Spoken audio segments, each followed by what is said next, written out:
Hi guys, maayong adlaw ninyo. So ani nga video, nandito tayo sa Tampasanon sa aming isang bahay, no, kasi dito yung farm namin ay sa poultry ba dito man itinayo kasi mas malaki yung lupain dito kaysa bagong bahay. At ito, ako yung naka-duty ngayon kasi nagsimba sila para kasi meron talagang kailangan na may magbantay. So sa Sunday man ako magsimba, so palitan kami. Nasimba sila kuya karon, ako yung nagbantay dire nya bago sila nilarga ganiha sayo. Sayo madaling araw namin siya nilinis alas 6 na dili naman siya na. So malinis na ang ilang kulungan guys, nag-disinfect kami dire ha. Yan, nag-disinfect kami.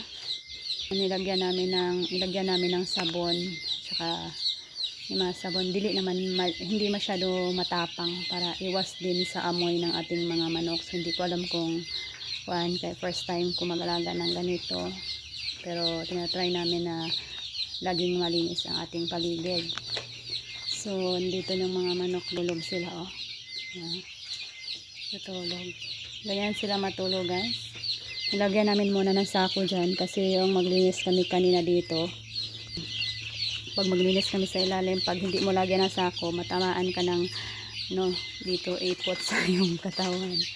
So yung ginagawa namin. So yan, kumakain ulit, tigil-tigil kain guys. So yan, so yung iniinam nila pala ngayon guys, kung makikita nyo, iba na yung color, parang green na nilagyan. Ang iniinom nila ngayon ay kuan na siya, antibiotics na sila, para nang ilagay natin sa tubig parang powder para ma-proteksyonan ng ating mga manok kung meron man silang yung para maging malakas sila. So sana maging effective yan. Ito yung unang araw na ginagamitan namin sila ng antibiotics. So nagpupugol-pugol sila guys, malaki na no, ang bilis lang lumaki. Makikita nyo guys, parang mamayang hapon man dumating sa amin, ika-6 na araw namin pag-alaga sa kanila. So 5.5 siguro ni sila ngayong araw, mamayang alas 6 ang dating nila. So yun din ang pang-ana nila, pang 6 na araw. Yan, so ganyan sila matulog guys oh, nakataob. Kailangan namin siya, minsan kinakailangan ko silang gisingin kasi baka may maipit dyan sa ilalim, kasi pag may maipit delikado. So ginagato. Yan, kailangan silang magkalat guys. Yan, magkalat na sila. Yan, so yun ang ginagawa para wala pong maipit sa ating mga alagang manok. So magkuha tayo ng isa guys, pakita ko sa inyo. Wala, ayaw na talaga nilang magpahawak. So come here. Yung malaki guys oh. Hi, ito camera. Hi.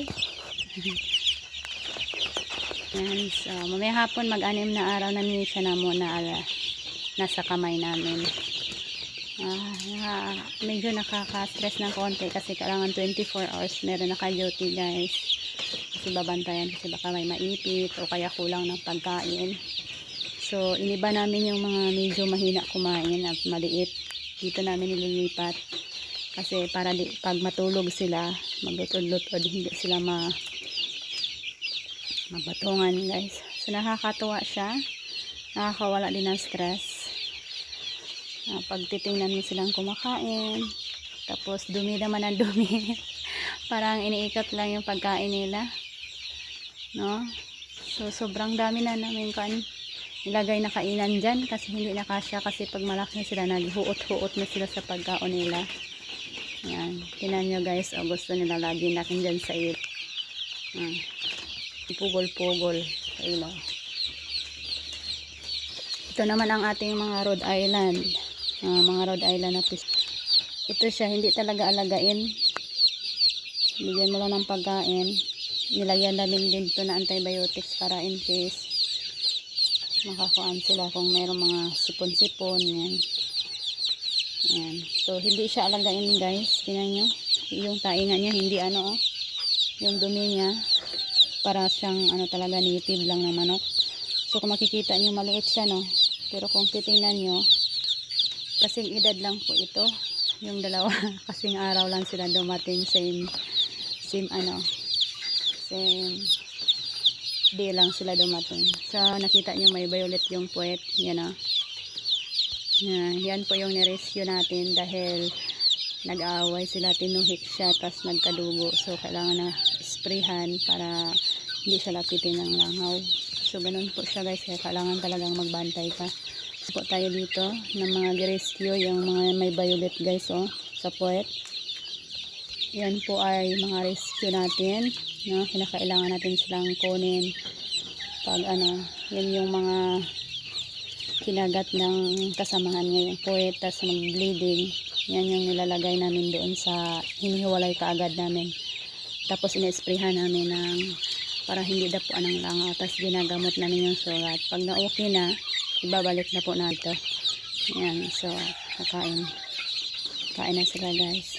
So, ayan. So, ito yung medyo maliliit pa sila talaga kasi hindi masyadong ano, pagkain. So, medyo makulimlim ang panahon, hindi pa kayo masyadong mainit kaya nakailaw pa rin tayo guys.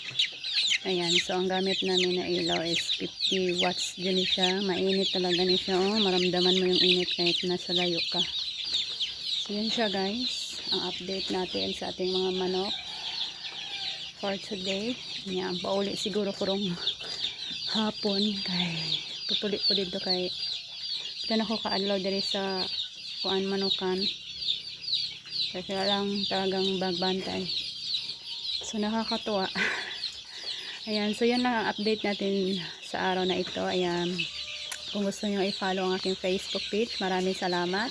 Pwede din kayo mag-iwan ng mga komento kung anong masabi nyo or may mga suggestion kayo sa akin. At ayan, salamat sa mga nag-follow sa aking Facebook page. Ayan, God bless everyone. Ug maayong adlaw.